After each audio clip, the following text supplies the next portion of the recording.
I am Bhikkhu Aryamagga, a Buddhist monk, origin from Sri Lanka, but I live in Norway. This is Mr. Malinda and Kanishka Baduge and Malinda Patabandi and Sugati. They are also a Sri Lankan origin, but they live in Canada. They are Canadian citizen. Now they are in Sri Lanka, and we also building a spiritual village like you do in here. So they doing that things. We have bought land in Sri Lanka, and we are trying to implement or establish a similar spiritual village and also with organic farming. So if I go to the presentation now, what I'm trying to explain you some controversial things. Maybe something which you have not heard, or maybe it is difficult to accept, but I will explain these things. This is untold history. It's a kind of untold history.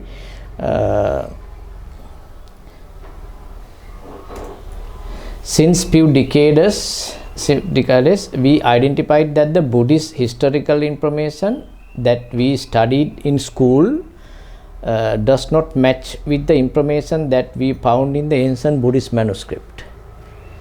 Therefore, we have conducted a lengthy study to find the truth, and we have found that the British colonists have distorted and altered our history.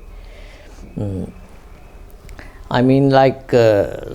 we have found some errors in the Buddhist history, so therefore we were searching these things, we was investigating to find out these errors, and then we found that error in this Jain history also. We found some more information which is important for you. So how we did this is we went to England and Denmark, and we read all this manuscript. These are ancient manuscript which has been written very old days, old times, like Mahavansa and Rajavaliya, Pujavaliya, and like these books, and they are ancient manuscript. But what we read from now, what we read from printed versions is been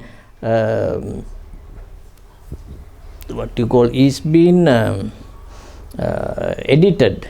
We could only read this edited version, therefore we don't get the right informations, and therefore we read all these ancient manuscripts as well as the ancient rock inscriptions.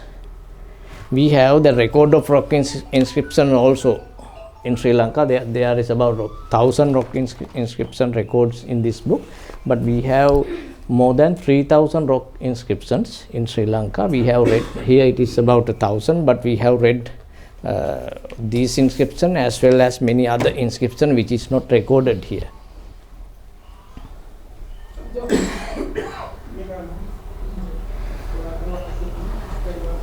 So what we have found that that British colonized time, they have distorted our history, but not only distorted, they have altered the 5 main foundations for us to be unable to find our roots back. So it's very difficult to find our roots back because they have been very smart. They have not only distorted or altered the history, they have altered 5 main foundations. That is, one is atlas, other one is calendar, and then historical characters, Yoduna and Gauva. That these are the like that ancient measurement units. The measurement units and counting numbers. For example, if I explain you the atlas, they have replicated the ancient township to incorrect location in the atlas in Indian subcontinent, as well as they have brought forward the ancient chronology by 1,380 years. So today I am going to explain only this atlas and calendar, but other things also in this presentation. I will take these 2 things. So we have evidence for those things, and now there are 3 things, of course. But then this atlas altering and replicating ancient Dambadiva, Jambudvipa into incorrect geographical location. The chronology, the Indian chronology, has been brought forward by 1,400 years. Actually, to 1,300 we have calculated. Accurately, it is 1,380 years. and other one is that Yoduna Gauva. That you know that Yoduna is like a mile or kilometer, that there's a measurement unit that we used at that time. They have implemented 16 miles per one Yoduna, but now we have found that one Yoduna mean is less than a mile. Yojan and Yoduna are same. What is it? Yojan and Yoduna are same. Yojana, I am not sure, but this ancient books say I think Yojana is the same, Yoduna. But they have now we are counting 16 miles, but ancient according to the ancient manuscripts and all other evidence we have found, that is less than a mile. The length is less than a mile, not a 16 mile. And now we have found that Buddha Gautama, Lord Mahavira and Gautama Gandhara were born, or I do not know really born, but they have lived in northern Sri Lanka and southern part of India, not in Bihar. Maybe that's something, this is something new that I am explaining, but we have done a lengthy study. So we just saying this, we are not just saying these things, we are saying with this with an evidence we have been found from literature as well as inscriptions. And this British has forcibly replicated ancient township of Dambadiva into Bihar with objective of eliminating indigenous knowledge and beliefs in order to achieve the new world order concept. You know, this Illuminati, they wanted to establish a new world order in the world. So therefore they wanted to eliminate all these ancient religions like Jainism, Hinduism and other like Buddhism as well. So that is why they have done these things. As a result, we all Jains, Buddhists and Hindus has misunderstood the correct location of our sacred sites. So we have misunderstand or we have mislead. I mean, Buddhists we have done, but now I think this Jain sacred sites also, there are a lot of sites in South and Sri Lanka that which is not known, because those things since they have taken this Dambadiva to Bihar, so we all thinking that those things are there, but it is in south part. So we by reading ancient manuscripts and ancient rock inscription, we have found that the geographical location of these ancient townships of Dambadiva must be situated as per the following chart. Do you know we have those books? Now I have brought those books also. We have a lot of according to those books, they are Buddhist manuscripts. Then that 35, there are 35 ancient cities, townships like this, and they are there is a what you call all these books has given information. They have shown that the destination direction from the Bodhi tree. So they are given from five directions, like 35 ancient cities. So when we go into this Bihar, that ancient cities like Rajgir, Nalanda, Vesali does not match with this. It does not match with this. This is a chart we have made, but that we have taken this from this ancient manuscript. These are the directions should be like now the Savatnura Savasti Rajgir must be this Rajagahanuvara means Rajgir according to India. Rajagahanuvara, that's ancient manuscript says Rajagahanuvara, and they must situated southeast of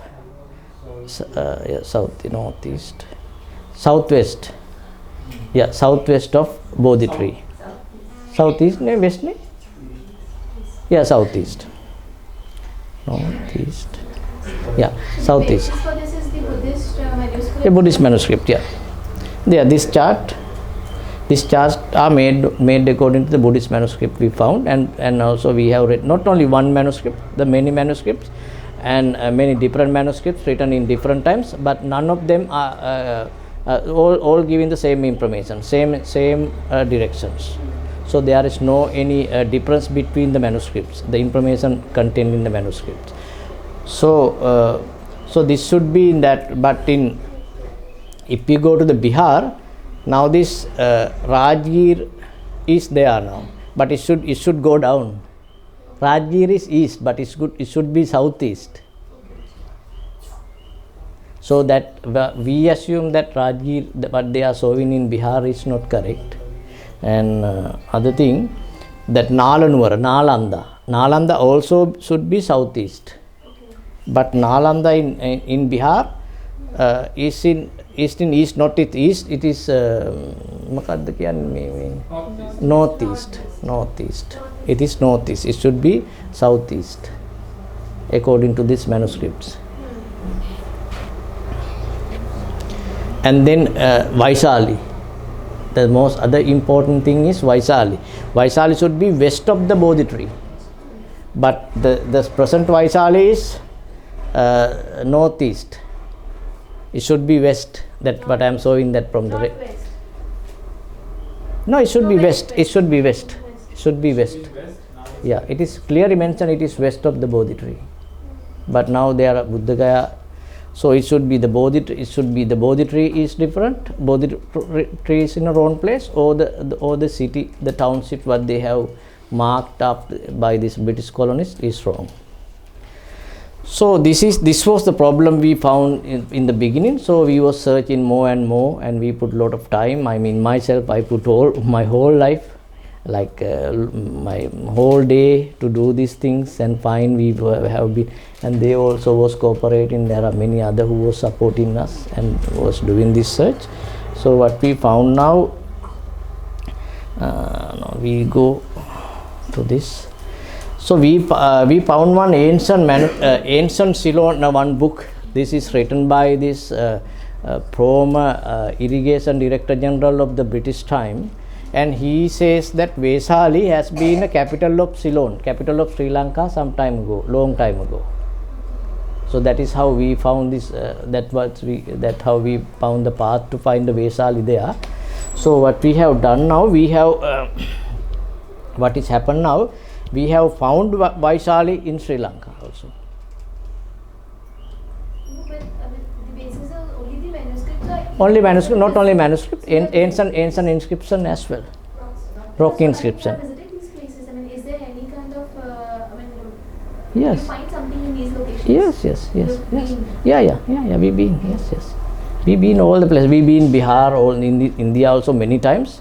And we been to that locations also. We have been comparing the evidence and the ruins and all these things.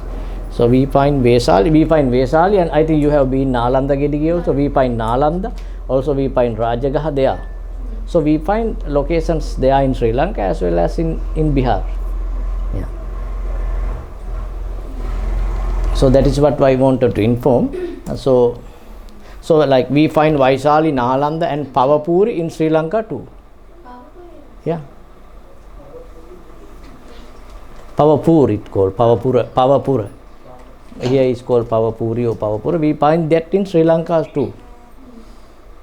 There are ancient ruins, and then like Visala Mahanwar is situated like this. Is now it's called. You can I will give you this presentation. You can go and see. That is area called Pichandiava and Mullegama, and also very large. Large extent of land, large area. Is go to the up till Vilpattu National Park. It's not a small place. It's a very large area. Called Pichandiava and Mullegama. That is the names that what we are using now, but according to the manuscripts it should be Visala Mahanwara. That what we assume. Visala mean Vaisali, and these books also says that Vaisali is found in Sri Lanka. This is not been written. This is written about 1800 by the Irrigation Director General, British Irrigation Director General, who has been serving in Sri Lanka at the British time. So is there any possibility that we have two different places with the same name? Like we can have one Vaisali in India and one... Yeah. Now it is two different places in the same name now. But now we have to find the correct one. That's what I want to tell you. So there are two places now in Sri Lanka. We find Sri Lanka and South India, and also we find in Bihar now. Yeah, as well as Nalanda also the same. Rajagahanuwara also we found in Damulla according to the inscription, and also we find Nalanda. Nalanda, I think you have been there. Nalanda Gidigi, Nalanuwara. Yeah. Nalanda Gidigi, yes. Yeah. No, they know Nalanda. They have Ritigala Nalanda. They have been there. We went to Ritigala. Yeah. Pichandia, I don't have pictures, but I will show you this manuscript. So we have found ancient. This picture is not a cave inscription, but we have found ancient rock and cave inscription that prove Indrabhuti Gautama and Agnibhuti Gautama both had lived there. So I have found one inscription in Kurunagala Varyapola. It's mentioned in Indrabhuti Gautama, but it is a Jain temple anyway. Agnibhuti is the brother of Gautama Gandhar. Brother of Gautama Gandhar. Yeah. Both were Brahmin. Yeah, both are Brahmin. Indrabhuti Gautama and Agnibhuti Gautama they are brothers. They both was Gandhar, but Gautama Gandhar was the first Gandhar, I think. The main one, yes. So this one find in Gampaha, one find in Varyapola. But when we search in this other inscription and also the architect and the statues there, this is completely a Jain temple. Which place? Varyapola. They are Jain. They are statues of Jain Munis there. Yeah. Which place? Varyapola, Nuvarakanda. I will give you all these locations. Varyapola and Gampaha. That Varyapola, these things are Varyapola and Gampaha, yes. Yeah. And now where are these in Sri Lanka? Varyapola is in Kurunagala district. Gampaha is Gampaha district, close to your place. Kottagode also in Gampaha district. Okay. Kottagode also in Gampaha district. Yeah, but this next time you can go to these places. That's why I want. And then other thing that we have inscription about a king Bindusara as well as Acharya Bhadrabahu. That is in Vesali. These two in that Vesali. There are many inscription in Vesali. I will show you this. Bindusar was the son of Chandragupta. Yeah, and these inscription all are in Vesali, and it's clearly mentioned that Acharya Bhadrabahu has been the teacher to the King Bindusara, and he has been living in that Vesali, in Sri Lankan Vesali. It is very clearly written. It's two inscriptions, it's not one inscription. In the same place there are two inscriptions of Acharya. These inscriptions are from Gampha. No, these are that old Vesali I show you. That is now is a forest area, but there, if you go there, you will find all these rock temples. Brahmi Lipi. Yeah, Pura Brahmi inscriptions. They can go to 3,000-4,000 years old. We do not know how old they are, but they can go over. This is called Pura Brahmi inscriptions. And the 925 is in Gampaha, and 1099 is about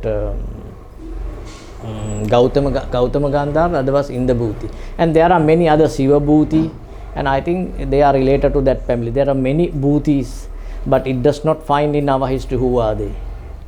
So they only what you call carve inscription, or they make inscription only for what you call very important people, not for normal people, or kings, or very religious Acharya, religious Gandhar. So we find this inscription like that, and also we find Chandragupta and Bindusara's inscriptions. So these things. Ashoka also any inscription? Yes. Yeah, Ashoka inscription. Ashoka was Jain or?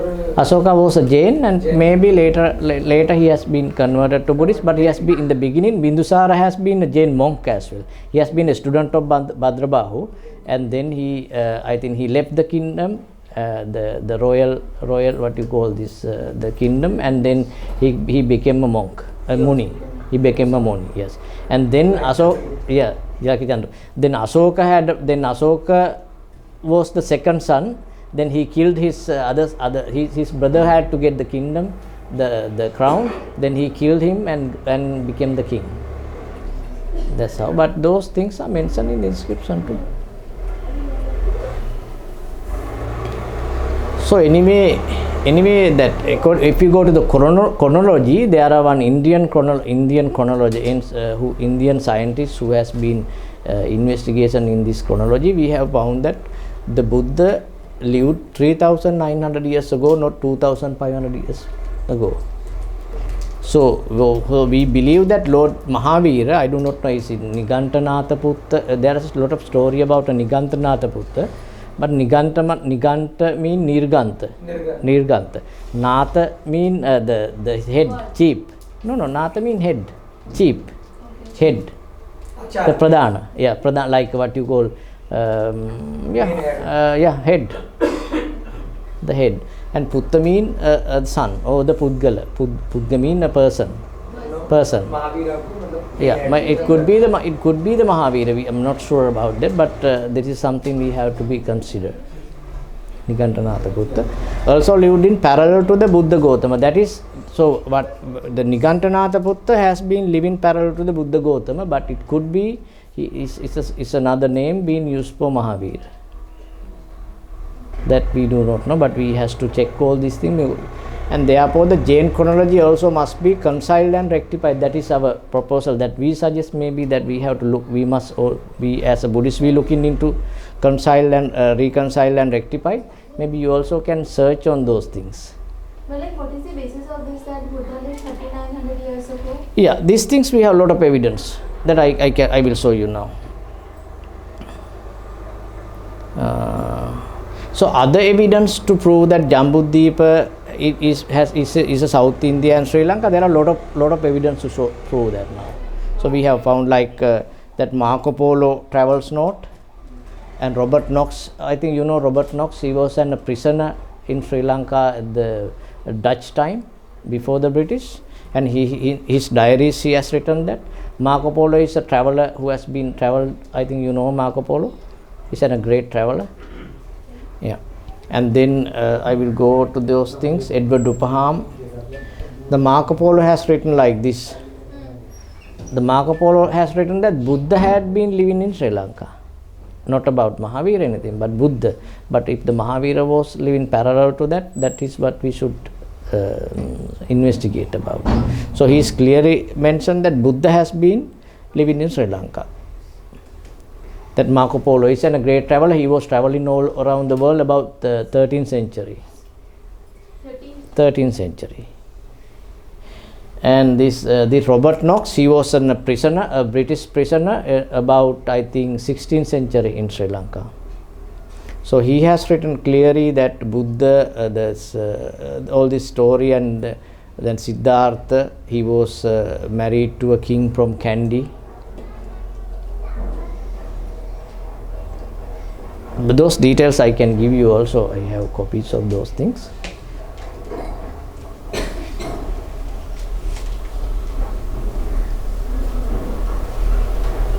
And then this one Edward Upham, the one British scholar, he is the one who has translated Buddhist manuscript. He is the first one who translated. So he has written a report. We have found a report he has written to the king. He is clearly says that Buddha Gautama has born in Sri Lanka. In these reports, if you see this last one, Buddha Gautama, he is right, Gautama. Yeah, distinguished teacher and divinity of the Eastern world, has chosen to make the sense of his birth and chief theater of his act and miracles. He's telling about Ceylon. He's saying about only the Buddha. Yeah, only about the Buddha. But these things only we found about. We was searching for Buddhist history. No, we was only searching because we had no access to go to Jain history, and we have no knowledge about it. That's why we wanted to. That's why we want your help also to find Jain literature to confirm these things. Because what I'm not understanding is that you said that it is 3,900 years ago. You have evidences for that. Yeah. Lord Mahavira and Gautam Buddha. Yeah. Were like they existed 3,900 years ago. Yeah. The Buddha has been living. But we do not. So Buddha and Yeah. say that Mahavira. Yeah. Mahavira is parallel. Yeah. Right? Yeah. And now even in Jainism, like we have a lot of evidences which say They are 2500 years ago. They lived 2500 years ago. Yeah, that's what we had also. About the Buddha also we had that 2500. That is the normal narration that we have been got from the British. But there is an error of this chronology. I mean, they have brought forward the chronology from 1380 years.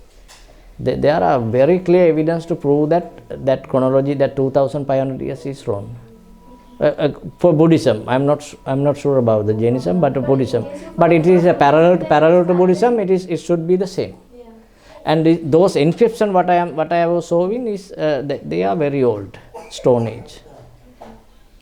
You also can, next time you can, when you go there, you can see. So there is one called Sir Henry Charles. He was an state lawyer, state advocate, and he says very clearly that Dambadiva is about 57 miles east of Colombo. That Dambadiva is Jambudeep. Dambadiva is a name for Jambudeep, another name.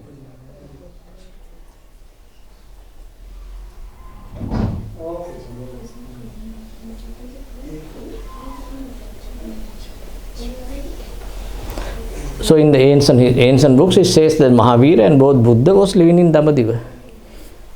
Dambadiva is another name for Jambudeep. Dambadiva and Jambudeepa It's the same, yeah. So it says in many inscriptions that Mahavira, Gautama Gandhar and Gautama Buddha all was living in Dambadiva. But in these books it says that he has written this in about, I think, 18th century. So he has gone to a meeting with this Governor North, and for this purpose requested a conference might take place in Dambadiva, about 57 miles east of Colombo. So that is the area we find all those things also. Yeah. A day have been fixed upon the conference, namely the 3rd of May. The governor went to Dambadiva, attended numerous suits and guards, while detachment of 300 soldiers met Governor North the place. So here also it says very clearly that Dambadiva is there, and also there is another evidence that Reverend H.C. Marlan has mentioned he has written a book of proofs, a big book about that India and Sri Lanka and this area, and there he has written that, did you see that Jambudeep in bracket Ceylon? Jambudeep bracket Ceylon. He has mentioned that in two places.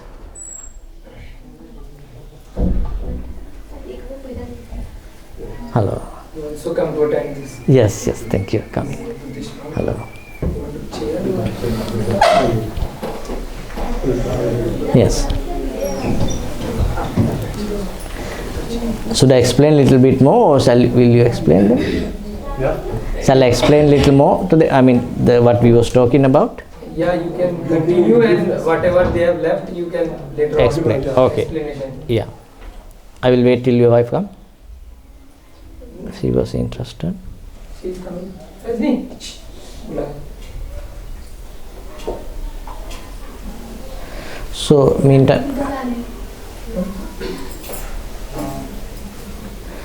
Okay. Yeah, you continue. Okay. So, in this book it says clearly that Jambudeep bracket Ceylon and 2 times, and also this in this index he very clearly says that Jambudeep is sometimes said familiarity of South India and Ceylon. Yeah. According to Purana central part of the world, India as China is also Middle Kingdom. Jambudeep is sometimes said familiar of South India and Ceylon. That S.C. Marlan, he is a Christian priest But who has been about. Jainism scripture says Yeah. Jambudeep is round, and the Bharat Kshetra is southern part of the Jambudeep, which is Bharat? What is it? Bharat? South? Bharat Kshetra. Bharat Kshetra. Not Bharat, Bharat Kshetra. Mm-hmm. Yeah, that is. Then, Bharat Kshetra is further divided into 6 parts, and the Arekhand is one of those 6 parts. Yeah. And inside this Arekhand there is Ceylon, the current Bharat, Ayodhya, everything. According to Buddhist literature, I'll show you. Is there any map or something? I will show you. No. According to the Buddhist literature, it's like this.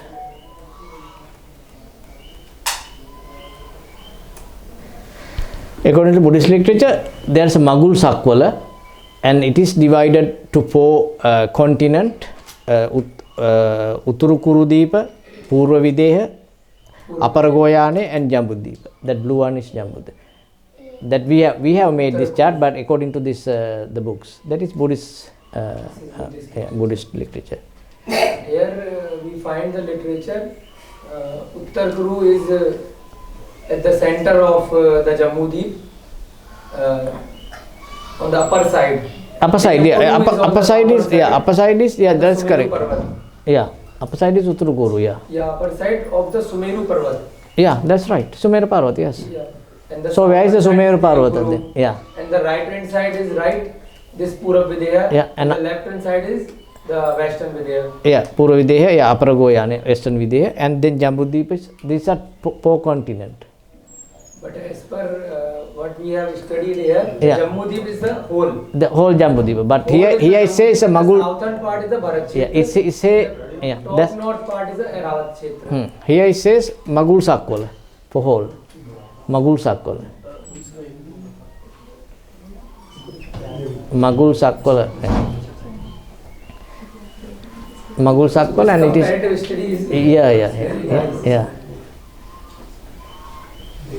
So in this way, that Lankadeepa is that time the Lankadeepa is not whole island; it's a part of the island. Lankadeepa is a part of island, and that part and South India. That part and South India is Jambudipa. There's a river called Thambapani River. I think it's in somewhere in Tamil Nadu. I think from that south of that is Jambudipa or Dambudipa. It's not only Sri Lanka; it's a part of South India also included. Must be included to this.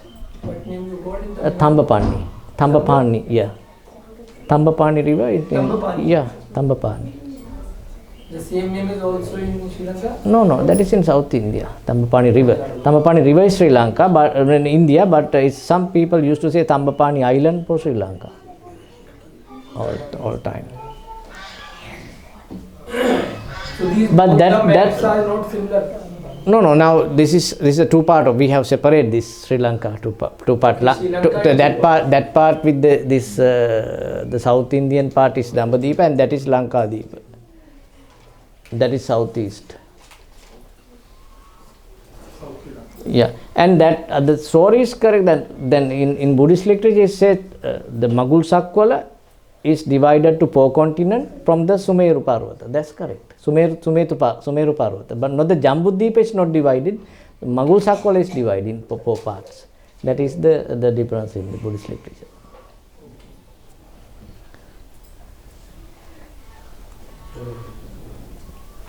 Now I will explain about this. I will play this chronology. I think it is here.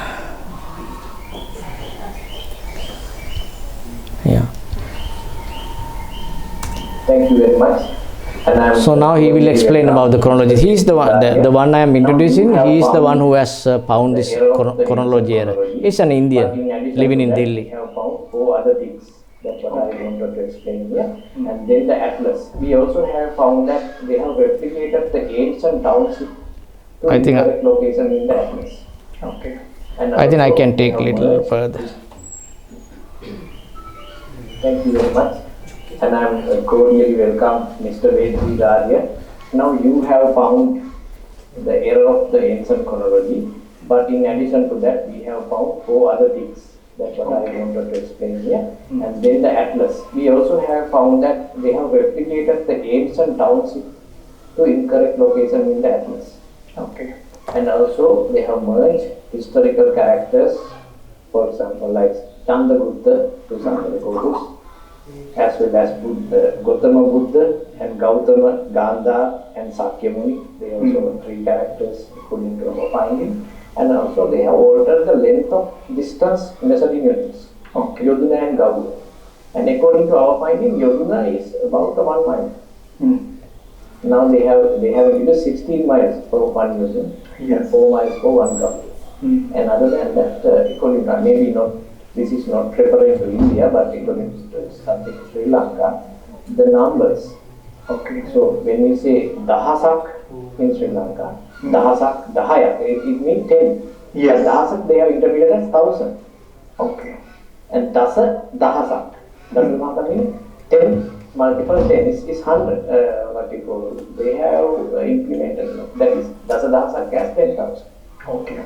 So that's also made a huge multiple misinterpretation in the history. If you understand, like, and one has walked about Dahasak 10 years, then we interpret like he has got 16,000 miles. Yes. That's He has just gone 10 miles. Hmm. Instead of 10 miles, it is interpreted as 16,000 miles. Okay. So those are the 5 things. But we welcome very much for you to explain us the chronology, because you the one who has done this research, and you have found exact times, exact chronology of the Buddha, Mahavira, as well as many other events chronologies as well. So we are very much grateful that you are joining with us and you are supporting us to rectify this in an international level, as the whole world to be accepted. Today, since there were Sri Lankan guests are here in India, since last almost a decade, last 10 years I am researching on the chronology of ancient India. Because numerous literary evidences and numerous epigraphic evidences have been rejected as a forgery by the colonial rulers during the British period. They said, even inscription, they said that this has been forged by somebody. I don't know in the world any inscription is a forgery, and why they generally reject any data which is not falling in their chronological framework as a unreliable or untrustworthy. The way, the methodology they are adopting, that methodology is very childish. If a valid data is getting, something is wrong in your model, don't blame the data. They are just simply rejecting the data instead of giving the reasons why a data is correct or incorrect. But they have never reviewed whether the model they are adopting for the chronology is perfect or not. But I found that the model they have adopted has 3 major blunders. That led to a chronological error of 1381 years in dating of Buddha Nirvana. So presently they date around 483 BC, 483 BC as the Buddha Nirvana year. But traditionally, and as per the even inscriptions found in Burma, Sri Lanka and India, they corroborate and the entire literature available in India, like our traditional history is recorded in Puranas. So based on that chronological information, Buddha attained Nirvana in 1864 BC. So if that is, when I am saying 1864 means I am considering 0 year. In Julian calendar there is no 0 year. If you add that one, then 1865 BC. 1 year difference. If you consider 0 year, otherwise they in Julian calendar 180 and minus 1. They don't have any 0 year. But mathematically you have to have a 0 year. So if you consider 0 year, then 1864 BC. If you are not considering 0 year, then 1865 BC. This is the what I am saying, because even 1 year is very, very important. So the Buddha attained Nirvana in 1865 and 80 years of his life, then you go back to the 1944 or 1945 BC is the birth year of Buddha. Okay. This is the timeline. From there onwards, we have to reconcile the chronology of India, chronology of Sri Lanka, and chronology of even Jain tradition, chronology of the Buddha tradition. Then everything falls in line, and entire data, what actually has been rejected by the colonial rulers as not reliable, or they just distorted it, that's not required. Every original data can be reconciled. it means the model was incorrect, not the data. So this is how what we need to reconcile Indian chronology. Actually, finally that leads to Sri Lankan, Burmese, Tibetan, even Chinese, Persian, then entire Western chronology has to be reviewed based on the what are the three corrections what I am proposing. But two are relevant to Indian continent and our all the neighboring countries are Sri Lanka, Burma, India, and even Southeast countries like Indonesia, Cambodia, Malaysia, because they also used one epoch called Shaka. There is the Maha Shakarajira and Chula Shakarajira, two different epochs they followed. So that itself whether there was two different epochs of Shaka existed, even Buddhist tradition indicates. So, but what actually modern historian, this is the Indian traditional chronology, where presently they start Buddha Nirvana around 563 BC as the Buddha's birth, 483 BC. So this is the chronological error of almost 1300 years error. How they have arrived this chronology, the Buddha's day? They just go to the Greek literature, like there is a reference to the contemporaneity of Sandro Cottus with Alexander. So these two existed almost at the same time. Then they came out of the date of death of Alexander around 323 BC. Now, on what basis they came out of this date, 323 BC? Why should I accept the date of Alexander? They say that Alexander died around 323, 324 years before Jesus. That's okay. But why? How you have fixed the Jesus date in first AD? They don't have any evidence. It's just an assumption, first AD. There was a historic king called Augustus. And Jesus was born in the 42nd regnal year of the Augustus. That's okay. 42nd regnal year of the Augustus is a historic year.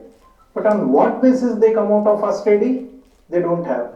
I haven't found even one single research paper on why first AD is the Jesus birth year. Because they are not able to reconcile even the biblical references. Like, the Jesus was born even before the death of Herod. But modern chronology says that Herod was died in BC. Then Jesus' birth has to be dated before that. Okay? And then the Star of Bethlehem, one astronomical evidence, the conjunction of two planets. But there is no conjunction of planets if first AD you are taking. Even there is a census by one this Roman governor in Syria. That also took place during the birth, but that also can't be dated correctly. So there is a huge problem with the first AD, but 100 years. We are just blindly following because it's the Christian faith. All these British scholars used to refer it as our era. They always questioned our every source of information, but they never checked their information because they are by birth Christians. They believe that first AD is the Jesus birth. What I am saying, Jesus birth may be historical person, that is not my area. What I am saying, there is an year, the Augustus 42nd regnal year, the date of Augustus has to be fixed first, before dating the Jesus. Don't do vice versa. If you are assuming Jesus and dating Augustus, then it's incorrect. First date Augustus without referring to Jesus, then we will have his regnal years of 42nd year, then we can fix the Jesus birth. This is how they 323 BC they came up with the assumption that first AD is the Jesus birth. Now 323 BC, so now we don't have any tradition of Alexander in India or in Sri Lanka. We have nothing to do with the guy. Even he may have come to the Pakistani, then he has went away. He could not even enter beyond that. And it's a minor incident. Many people used to come and go. So how that is nowhere connected to our chronology, but they fix something foreign to us. So this Alexander Sandro Cottus contemporaneity they accepted as a Jesus birth, and they the death of Alexander 323 BC. Then they started working out the chronology. That led to numerous chronological inconsistencies related to the history of this Indian subcontinent. This is how they fixed up the data, and then they come out of with that there is a reference in Mahavansha that Ashoka was consecrated in 218th year, and he convened the Buddhist council in the 236th year. But that they have from where they are counting, they are just going backwards. 483 BC. Then they started counting 218th year and then fixing the Ashoka's date. Then they are working. But this everything is based on this Alexander and the Alexander state. I am saying how we don't have anything to do with Alexander. Either you follow my traditional chronology. My traditional chronology says even Chandragupta Maurya, he was actually after 1500 years after Mahabharata war. So as per the traditional chronology is 3162 BC. From there if you come to 1500 years, that's 1662 BC. Then you another 100 years, the maximum in the 16th century on BC only you can date Chandragupta Maurya. And he has nothing to do with the Alexander's contemporary. But they just established a contemporaneity of Chandragupta. There was the one Chandragupta, there are many Chandraguptas. On what basis you have identified? They just identified that Chandragupta Maurya. This is how 1300 years have been brought forward. And why that error took place? The one I told you, that one is that Shaka problem. These are all related to the Sandrococcus. As I told you regarding this Al-Biruni's book, the Al-Biruni's India, this book was translated from Persian to English somewhere in the 19th century. What he is writing, the Al-Biruni, especially the Persian historians regarding Buddha. If you read this para, in former times Khurasan, Persia, Iraq, Mosul and country up to the frontiers of Syria was Buddhistic. But then Zarathustra went forth from Azerbaijan and preached Maghism, means Zoroastrianism, in Balkh. In consequence, the Buddhists were banished from these countries and had to immigrate to the countries east of Balkh. Okay? What it implies? That in the western side of India, means even beyond Afghanistan, the Iran up to Syria, this area became Buddhist. Okay, but when Zoroaster came and started preaching Zoroastrianism, or he revived the Zoroastrianism, then the Buddhism now limited east of the Afghanistan. So that could not go beyond Afghanistan. This is what he wants to say. But what he is indicating, that Buddhism existed before the birth of Zoroaster, or at least few centuries before the Zoroaster. Okay? Naturally, the Buddhism if has spread up to the Syria before the birth of the Zoroaster, certainly Buddha has to be dated few centuries before Zoroaster. But what modern textbooks teach us? The the Buddha is taking birth only after the death of Zoroaster. So why they have no answer to this reference.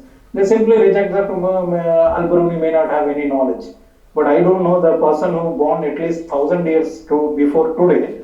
But today you can reject his statement because since you don't like it, or it won't fit into your very fallacious model. So there is a need to check the model. Not only he, before that another guy, his name is, that guy was actually writing a book on the chronology, and he came up with one full chapter on the pseudo prophets.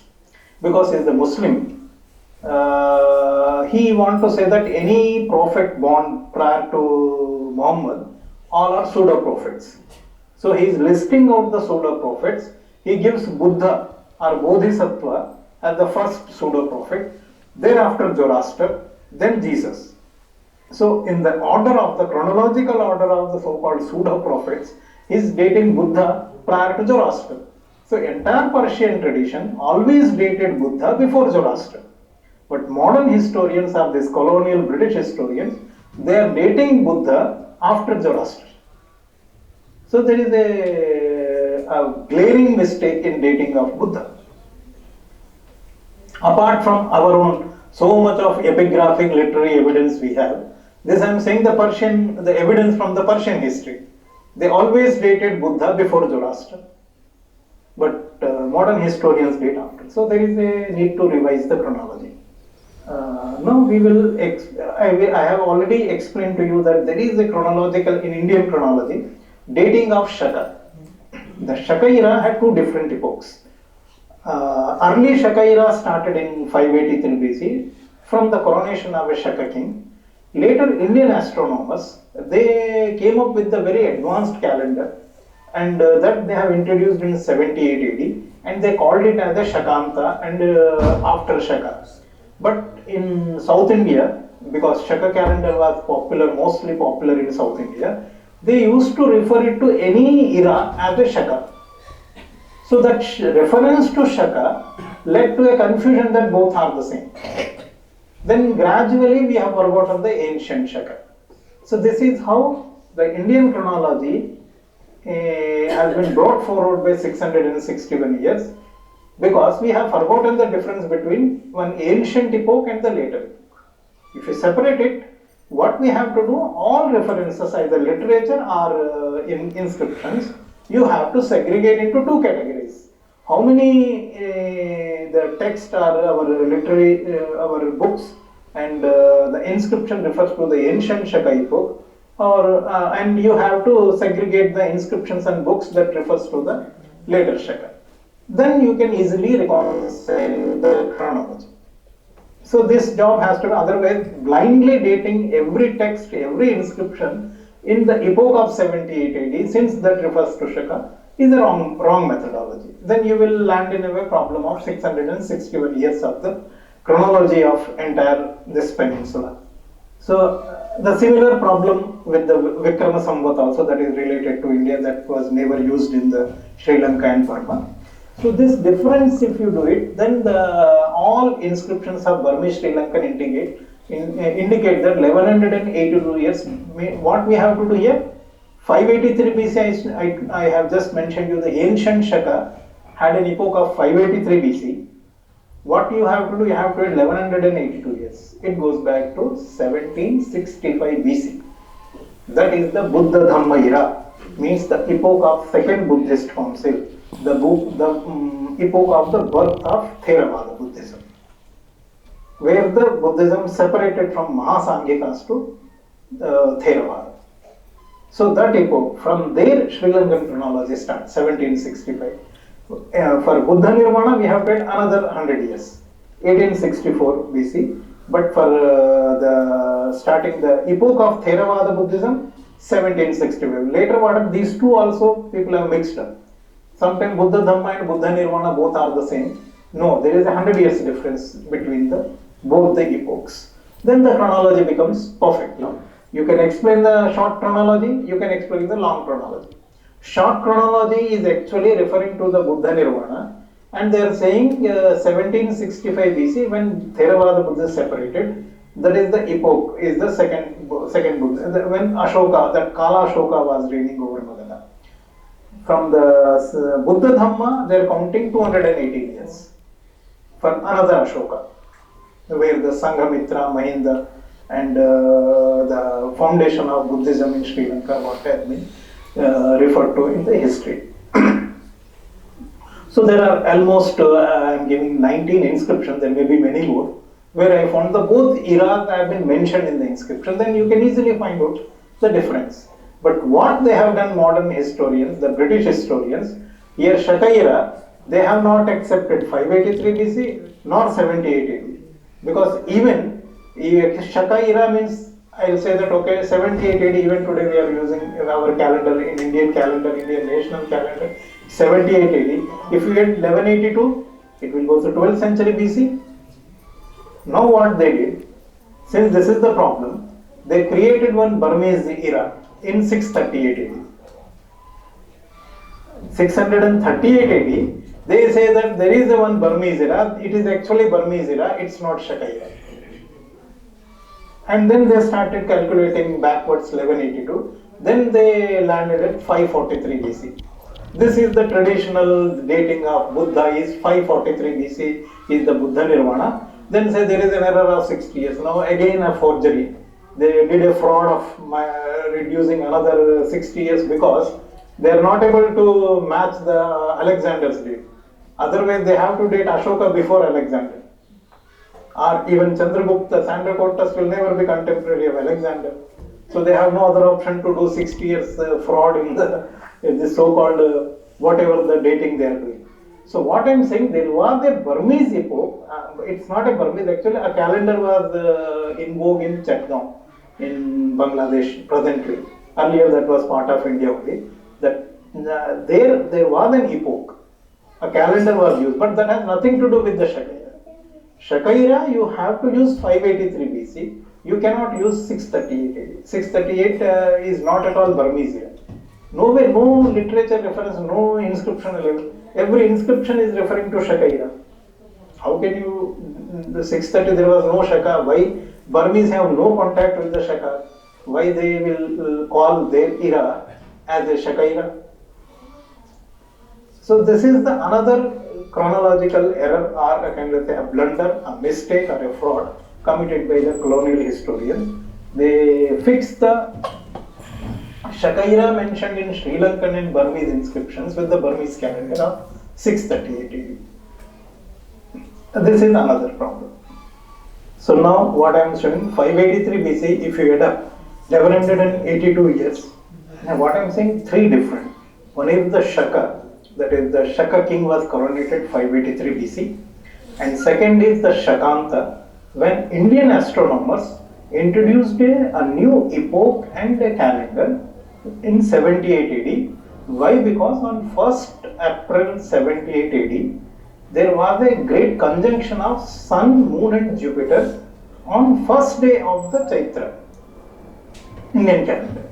Because it was very, very important to follow a conjunction from the first day of the calendar so that you can have all calculations are correct. For planetary calculations, all of them. So they adapted this date as Shaka. As a Shakanta, but later the people started referring to as a Shaka calendar. Then everything is Shaka. Then the 661 years. There was another epoch in Burma and Chatgaon, that is that was named something else, 638 AD. But the modern historians say this is the epoch. So this is actually 1300 years gap. The problem is there. But even you calculate 638 AD, it goes to 543 BC. Then you should start the Buddha Nirvana, at least Buddha Parinirvana from 543, 544 BC. The problem is now Sandrakotas will not be contemporary of Alexander. So now they did 60-year fraud, then 483 BC, and I think probably this Vikramasinghe or somebody has tried to forge one inscription and he also started claiming that Sri Lanka has an epoch of 483 BC. But that's not correct. There is no inscriptional evidence, no literary evidence to say 483 BC is the Buddha Parinirvana at all. Even the 1182 years from where you have to count, they say they have to count, they are counting 638 AD onwards. I am saying there is no reference of 638 AD in these inscriptions. These inscriptions are actually referring to Shaka era, Shaka Raj era. So on what basis, why there was any 638 AD, whether any Shakaraj existed in Burma? So why that epoch has been used? So this is actually a wrong methodology. They have to use that only Indian calendars only went into Burma, and then even Malaysia, even the Cambodia, and numerous inscriptions in the Southeast Asian countries, they have used Shaka inscription. What in the Theravada tradition, that Buddha Varsha and Shaka, the difference is 1182 years. So they started from Burmese era, I just told you, 638 AD. This is actually one Maghi era of Chatgaon in Bangladesh presently, that is the 638 AD. So now what they did, 638 AD plus 1182 is equal to 544 BC. This is what modern historians say, this is the traditional date of Buddha Nirvana. but it's not correct, because all inscriptions Burma, Sri Lanka are referring to Shakaira, and the gap is 1182 years. Now the problem is 61 years. On what basis modern historians actually reduce the 61 years from 544 BC to 483? They don't have any reference. It is actually what we have to do, 1182 years we have to add in 583 BC, and that is actually the epoch of Theravada Buddhism, that is 1765 BC. Then we have the long chronology, that is 583 BC, 1182 plus. This actually explains the why the 100 years that Ashoka's dating, that is actually Kala Ashoka he was ruling 100 years after Buddha, and during his actually first year of his reign, the second Buddhist council took place. In the short chronology, so this is how that can be explained. So every piece of information can be explained if you follow the complete our traditions, instead of just doing this forgery. Now this, what I do when you differentiate between Kala Ashoka and Maurya Ashoka, then both chronologies can be easily explained. Even in Sri Lanka, if you find a area where Buddhists were living and other, then you don't accept, you say, okay, even you get 1000 BC, they say, no, something else exists. So that's why the archaeology will never be a primary evidence for the chronology. It can only be a supporting chronology once you establish. If Buddhism exists at 17th, then whatever the dates found are correct. A Buddhist shrine, the Inlonguni, existed from 16,000 BC onwards. But since the Buddhism, as per their assumptions, Buddhism never existed before 500 BC, that's why they rejected. So these are the real problems. And there are some astronomical references. Based on that, I have worked out the chronology, but these are related to the Sanyukta Nikaya. In Sanyukta Nikaya, when he was Buddha actually from Shravasti to Kushinagar. When he was in Shravasti, he has seen two eclipses. First is the lunar eclipse followed by solar eclipse. So that can be easily corroborated with these, the dating. 8th March 1864 BC, there was a lunar eclipse. Then 22nd March 1864 BC, there was a solar eclipse. You have two suttas, there is a Chandiya Sutta, Chandima Sutta, Suriya Sutta in Sanyukta Nikaya. Both actually refer to the occurrence of this lunar eclipse and solar eclipse. If you go to the 483 BC, you can't explain, because such eclipses, this pair of eclipses did not occur in 483 BC. And apart from that, there is the reference as in Mahavansha. Buddha was 3 times in Sri Lanka. This has been mentioned. So that is actually counting from the date of enlightenment. Buddha got enlightenment when he attained the age of 35 years. Okay. 1944 BC I have taken, considering the 0 year, is the birth of year. Then he attained the enlightenment in 1909 BC. Okay. From there, this is mentioned in the 9th month after the enlightenment, Fussa, on full moon day, Buddha visited Mahiyangana of Yakshas in Sri Lanka, and there he observed the lunar and solar eclipses in a month, that is the Fussa.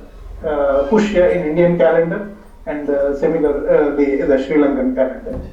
This both can be easily corroborated. Just and after enlightenment in the 9th month, what has been mentioned in Mahavansha. But this cannot be explained if you accept 483 BC as a Buddha Nirvana year, Parinirvana year. There is another reference that in the second visit, in the 5th year of the enlightenment, means when he attained the 40 years of age. So that is in the dark half of Chitta. Chitta is Chaitra. And Buddha visited Nagadeepa and Jetavana to settle a dispute between Naga kings Mahodara and Chulodara, and there was a solar eclipse. If you see the solar eclipse, what the image what I am presenting from the NASA software, it perfectly corroborates in that year. So you have to corroborate all these evidences when you are giving the life of the Buddha state. Then we will work out these are the absolute dates of, there is the when he was born. Because whether generally we celebrate in India Vaishakha Purnima, full moon day as the Buddha's birth, even Buddha's parinirvana, both on the same day. But it is may not be correct. Buddha was born Vaishakha Shukla Ashtami. Why? There is a book called Buddha Charita written by Ashwaghosha. Ashwaghosha. That Ashwaghosha is actually saying Tataha Prasannashta Babhuva Pushya. He is saying that Buddha was born in Pushya Nakshatra. A Pushya Nakshatra in a Vaishakha is not possible on full moon day. Because Vaishakha means full moon, the occurrence of full moon in Vishakha Nakshatra. This is the reason why a month has been called Vaishakha. So his date 8, and in the Chinese tradition and in Southeast countries, that Vesaka festival tradition is there, that Vesak. They celebrate on only 8th day of the 4th month in a Chinese calendar. So that is the true tradition. So he was born in 8th and he attained the nirvana in full moon. So this is the difference. Then we can, the enlightenment on Vaishakha Purnima, so and his parinirvana also in Vaishakha. So this is how we can establish the entire chronology. And there are references in Indian inscriptions, like one Ashoka's inscriptions have been found. In those inscriptions it is mentioned that some 4 or 5 Indo-Greek kings. So in Afghanistan we found many coins of the Indo-Greek kings. So the chronology has to be established. So generally it is believed that only after Alexander only Indo-Greeks came to the India, but that is not true. Because when Alexander visited Afghanistan, already Greek colonies existed there. So the Indo-Greeks actually arrived at least 700 to 800 years before the arrival of Alexander. So those Indo-Greek kings have been mentioned in Ashoka's inscriptions. Even like that is referring to Yuga Purana, Patanjali's Mahabhashya. There is a one Buddhist text, Milinda Pannu, probably you might have read. In that one, it is actually Milinda was a Menander and Indo-Greek. Okay, he became Buddhist. So he lived after 500 years after Buddha. So certainly this Milinda was before the Alexander, not after the modern historians date Menander after Alexander. That is incorrect. And another one, Heliodorus, is in Vidisha, in Madhya Pradesh in India. There is a temple and there is a Vishnu Stamba and a Brahmi inscription is there. In that inscription, that Heliodorus is mentioned.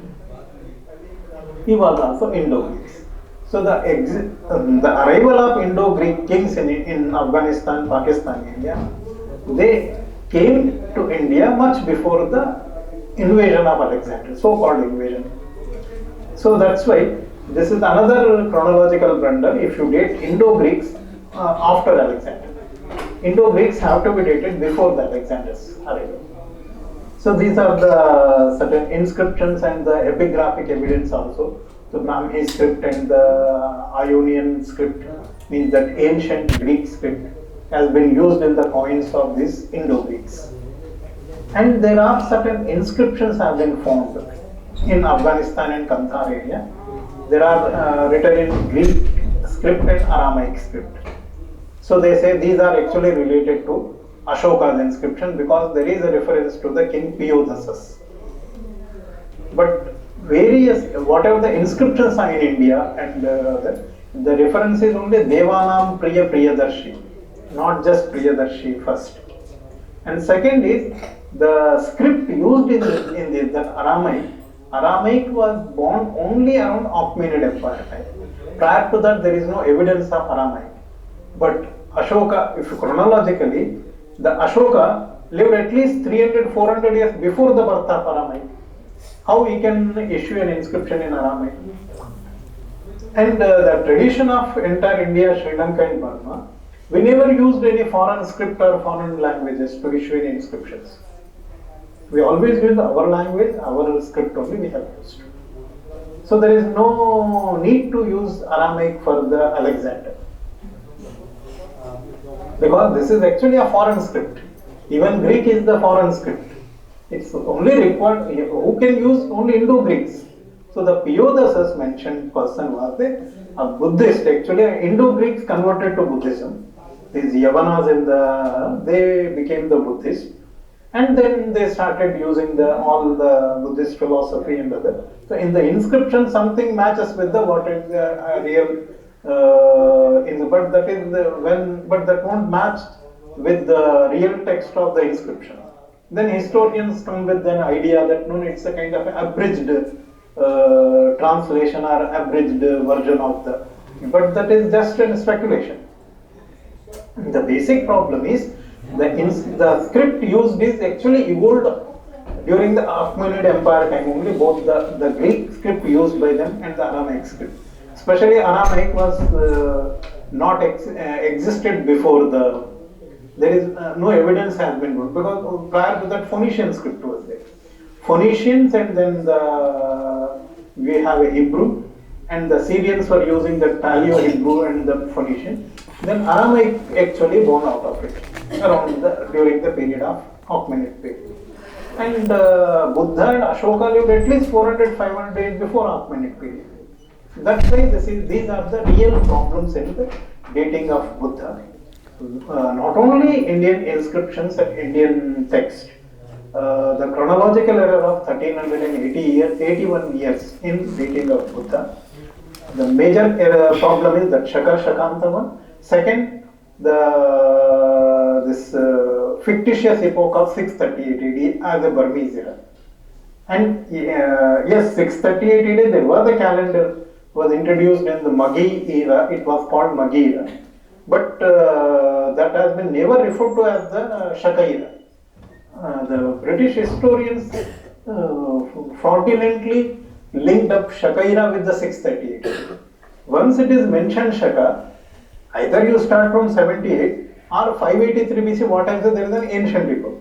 But at least because you don't have the knowledge of the ancient epoch of Shaka, but at least you count 78 AD. But if you count from the 78 AD, then you have to go to 12th century BC, at least 1182 plus this 78, if you minus is almost 1102 or 1104, 1104 BC, you have to fix the date, not 483 BC. So these are the problems what actually the British created in our chronology. We need to demystify these problems and establish our true chronology. There is a 1380 years of history of Buddhism has been wiped out by the British historians. So that our duty is to restore once you restore the chronology, then entire chronology can be perfectible. This is related to the Sri Lankan chronology. So you have to start from 1765 BC, not 483 BC. 1765 BC, then you have to come to some 218 years. Then the Buddhism, the Mahavansha history starts from somewhere in the 16th century BC. Then you have to link up with, there is the Gajabahu king. He was the contemporary of one Tamil king, Cheran Senguttuvan. The Gajabahu Senguttuvan synchronism. This is how establishes that the 12th century BC, this king said. Then it goes back up to the somewhere 1800. Then even from there onwards, then proper there was some another king mentioned in the various inscriptions. He was in 1st century BC, not somewhere 11th, 12th century BC. That Parakrama Bahu.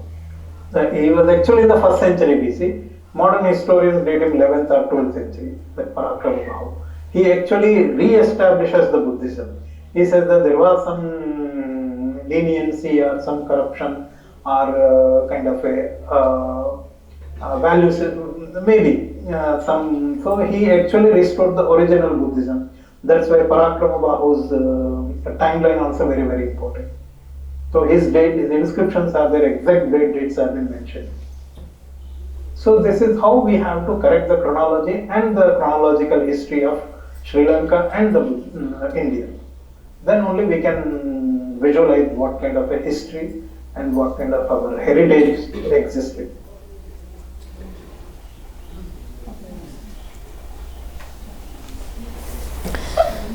So, do you know in chronology wise?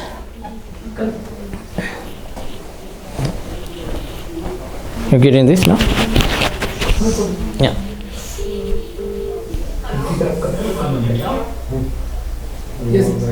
So, in chronology wise, there is.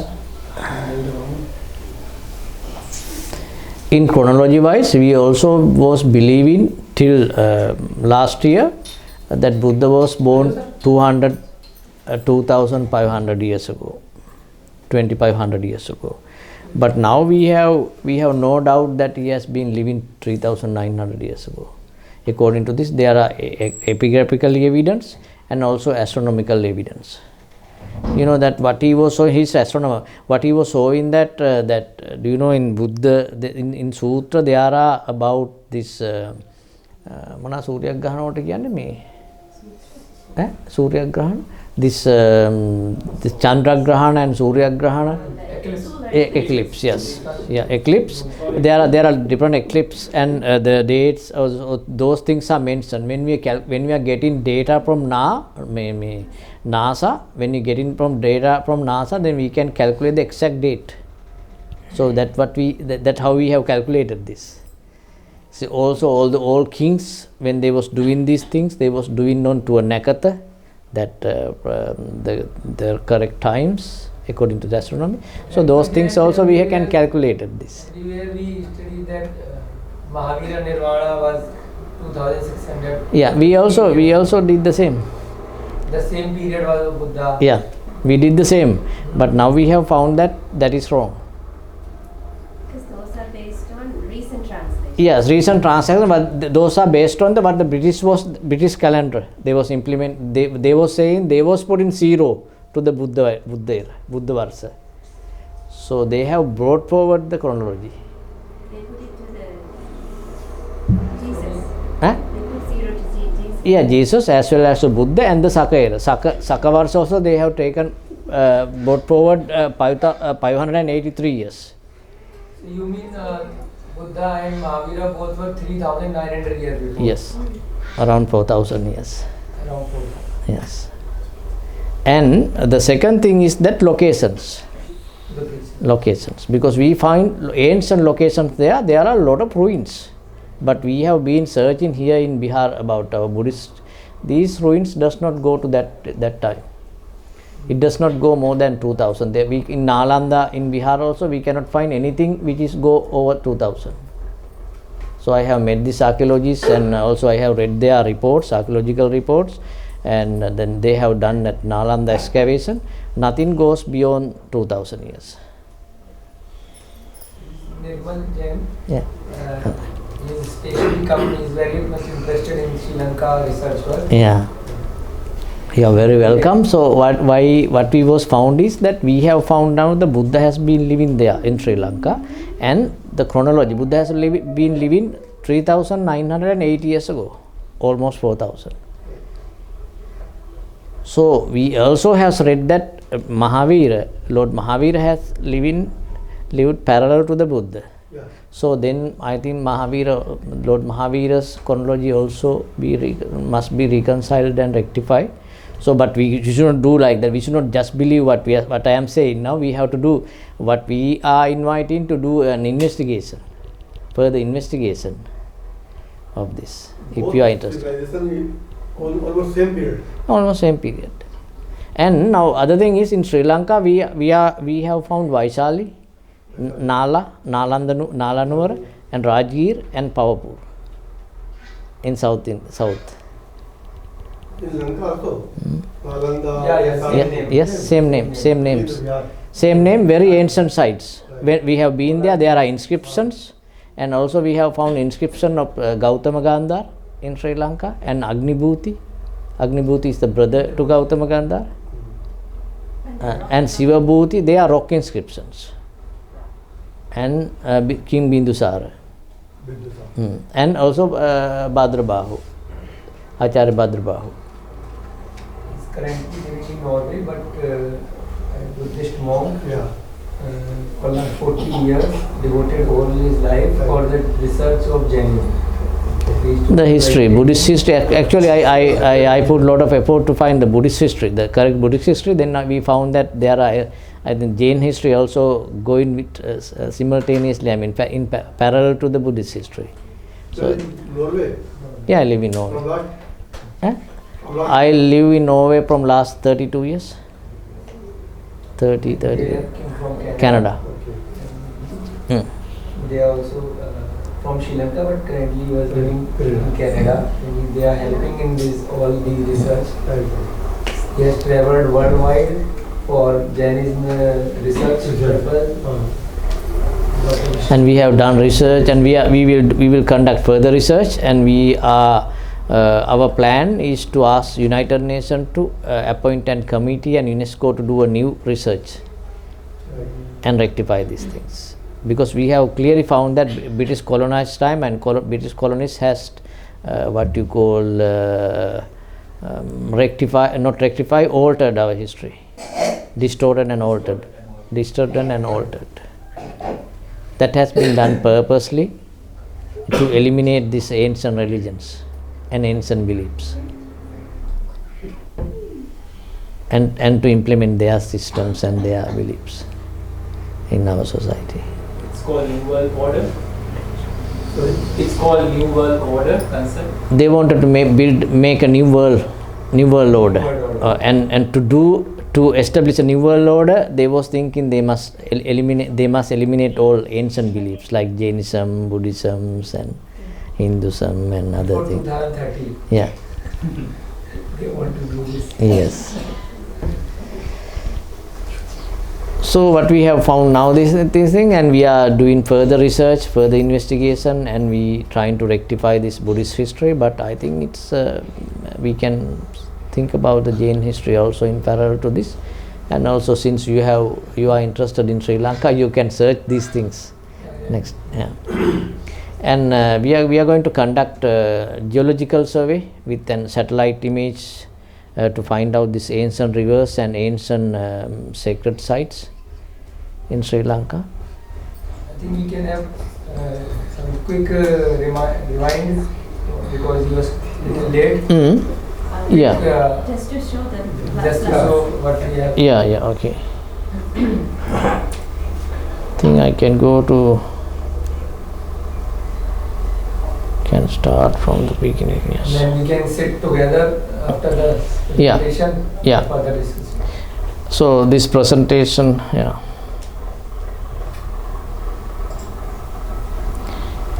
Right. So this was introduction. Since few decades we identified that the Buddhist historical information that we studied in school does not match with the information that we found in the ancient Buddhist manuscript. Therefore we have conducted a lengthy study to find the truth, and we have found that the British colonists have distorted and altered our history. So we have found that not only they have distorted our history, they have altered 5 main foundations for us to be unable to find our roots back. They mean like atlas, calendar and historical characters, they have merged characters, and also they have implemented 16 mile to Yoduna. It should be like, when we read in this old manuscript, it's about less than 1 mile.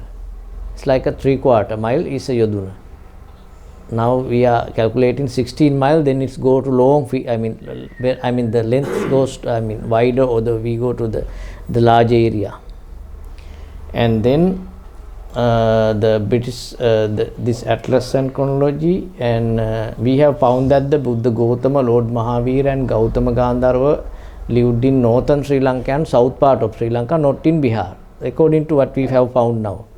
Yeah, they have been living in south, and then I think this religious Buddhism and Jainism has moved to West India, not to that northeast Bihar, from south to west, like I think Rajasthan and this area.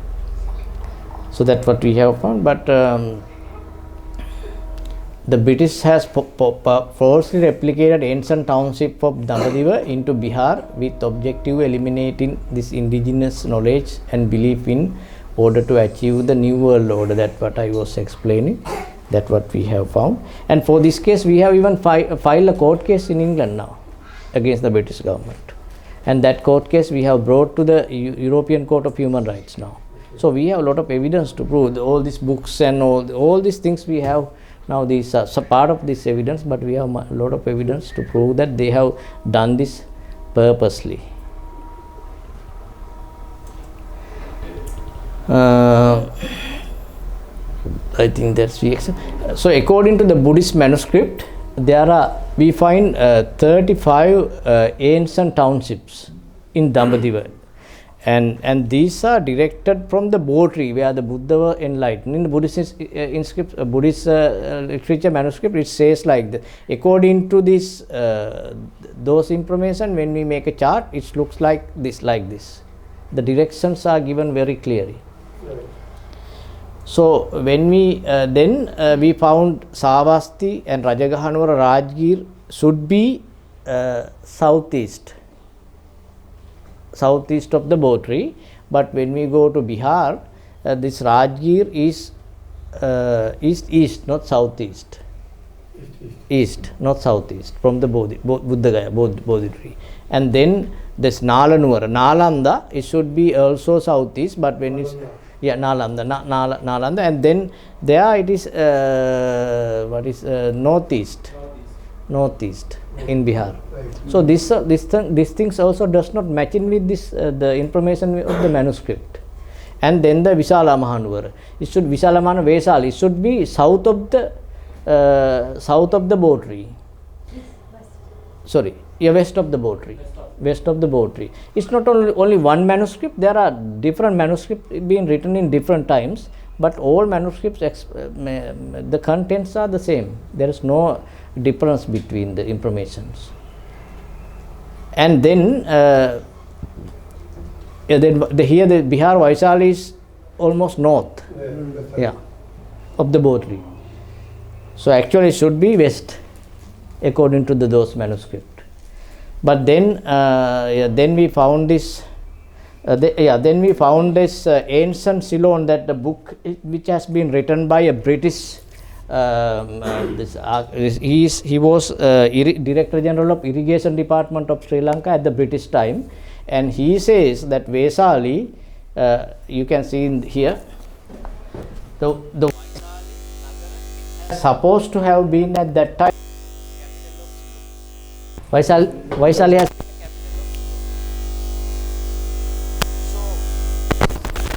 so we have gone further search. We have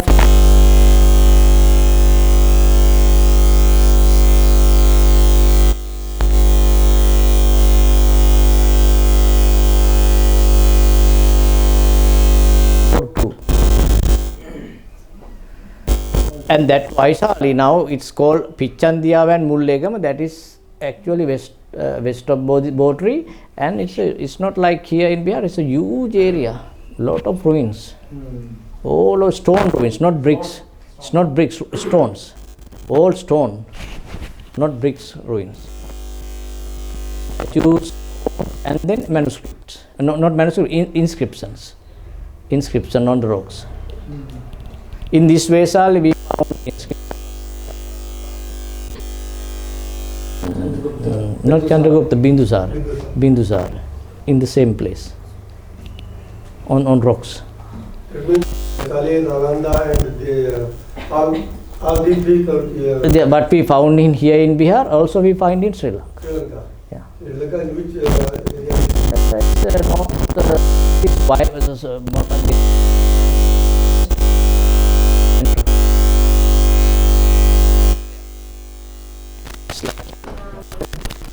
Lakhiya Visala Mahanawara and Kusina. This yeah. Metan මෙතන වටේ. ඔයාලා boat එකේ ඉන්නේ. කොළ පාට එකේ තමයි ඔයාලා ඉන්නේ. ඈ? In India, Bihar. Yeah, it's also in Sri Lanka. And Vaishali also in Sri Lanka. And also now we have recently found Pavapuri. Pavapuri, not Pavapur. Pavapura. It's called Pavapura. Pura Nagara is mean the name for city. Pavapura. There is a famous lake also called Power Lake. Yeah, we have, yeah. So these things is found. So I think it is, so therefore we wanted to do more research on these things. That's why I wanted to talk. I called him many times from Norway when I found this information, because I just wanted to share this information with you. And also if you are interested, we can go to further research and find out this thing. I think it is important for both. I mean, for Buddhist it is important. Big conference. Yeah, big conference, and also research, and we get more archaeologists and other scientists to and find out these things.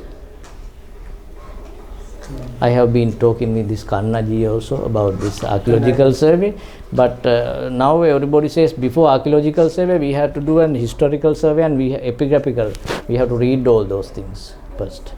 Epigraphy and manuscripts, but manuscript we have done, epigraphy also we have done a lot, and then we found that chronology error also. So it's there are, I mean, huge errors to be rectified. This is Rajagaha, Nalanda, yeah, and we found these ancient inscriptions. These are copies from the rocks, rock inscription. There is clearly mentioned about Acharya Bhadrabahu, Gautama. In the Bhuti. Yeah. These are copies of this, and these are in the record of the British also that time. These are in the books too. Yeah, these are recorded. So these are not new. This has been this. Yeah, this is recording this. This is and three inscription of Asoka and their family. It's about 300 we have found almost about 300 inscription which is connected with this Jain history and Asoka, Bindusara, Chandragupta. It's not simple, 300 inscriptions, rock inscriptions. And other thing like we explained in that video, so they have used epigraphical evidence and also astronomical evidence to prove that Buddha lived 3,900 years ago, not 2,500 years back. But till last year, we also was believing 2,500 or 2,550 years, the Buddha era. But now we have clearly, we have no doubt about that 3,900. Now we have gone very, very deep into this research. And this one, he has written many books also. Chronology again. එකක් තියෙනවා. තායි එකක් තිබ්බද එළිය? එළියට ගත්තද? Yeah. The chronology එක? මෙතනද? තියෙනවා. හරි. But those books you also can order. You can buy this here in India and can read also this chronology, the era of the ancient chronology. That Vidvirarya who has published this thing. And also we have after that when we search in England, we have found many other books which has been written by British civil servants who has been working at 18th and 19th century. They have mentioned that Damadiva was there. If they went to Damadiva, they went there, here and there. They in there, it is clear that they have been believing also that Damadiva or Jambudipa is South India and Sri Lanka.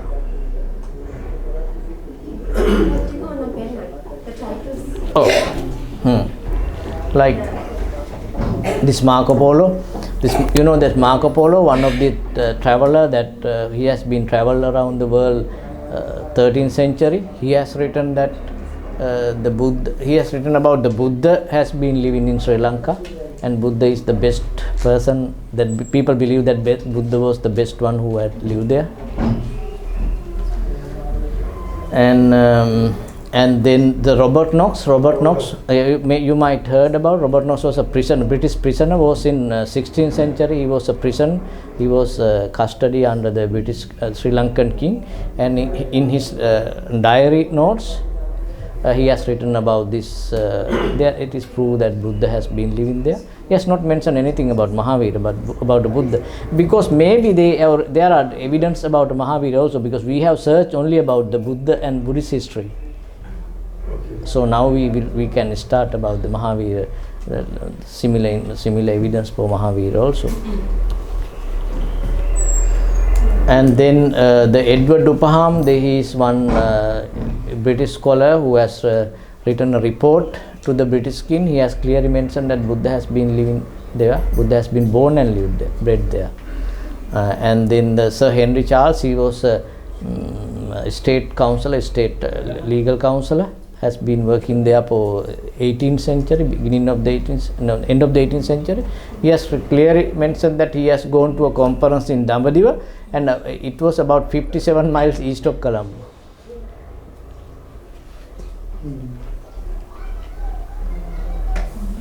That is the area we talking about also, this inscription we found.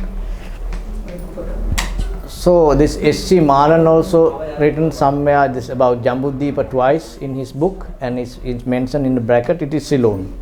So there are evidence, there are literature evidence, epigraphical evidence and astronomical evidence to prove that what we are believing right now is not correct. So there is another story behind that as well. Right. Yeah, that is what we are searching for. So this is what we was discussing, and that is what I wanted to share with you.